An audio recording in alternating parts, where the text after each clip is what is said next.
ઇતિહાસોના પાને પાને આપ બળે ચડનારા ઘોડા, દુનિયાના નકશાની સગડી, સરહદના ઘડનારા ઘોડા. ધાર્મિકભાઈ ગઢવી બહુ સરસ રીતે આ લખે છે અને એનું કારણ છે કે જુઓ કે દુનિયાના નકશાની સરહદ કોને નક્કી કરી? રાજાઓએ. શેના ઉપર? અશ્વ પર આરૂઢ થઈને.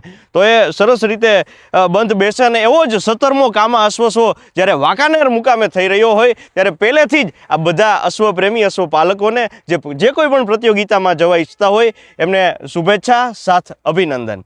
તો ખાસ વાત એ કરવી છે, નાના મોટી વાત થાય તો મને માફ કરજો, કે અશ્વ રીંગની અંદર આવે એ જ ઉત્તમ હોય? ના, એવું નથી મિત્રો. અશ્વની બીજી પણ ક્ષમતાઓ છે રમતોની.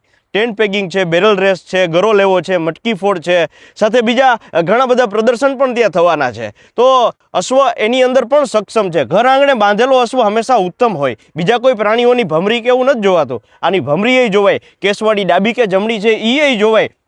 તો આ અશ્વની એ ખાસિયત છે અને એ પહેલેથી સંસ્કૃતિ અને ધરોહર સમાન અશ્વ રહ્યો છે. તો એક આપણે માન્યતા એ થોડી દૂર કરવી જોઈએ કે જે અશ્વ રમતની અંદર કામ આવે છે એ કદાચ રિંગની અંદર ઉત્તમ ન હોય, રિંગની અંદર કામ આવે છે એ રમતની અંદર ઉત્તમ ન હોય. એટલે પોતાના રીતે એ ઉત્તમ છે. એની કક્ષા કે ક્ષમતા આપણે નક્કી ન કરી શકીએ, એની પાસેથી કામ લેવાની થોડીક તાકાત હોવી જોઈએ.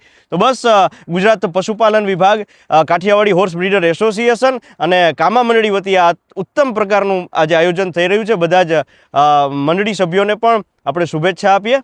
ધન્યવાદ.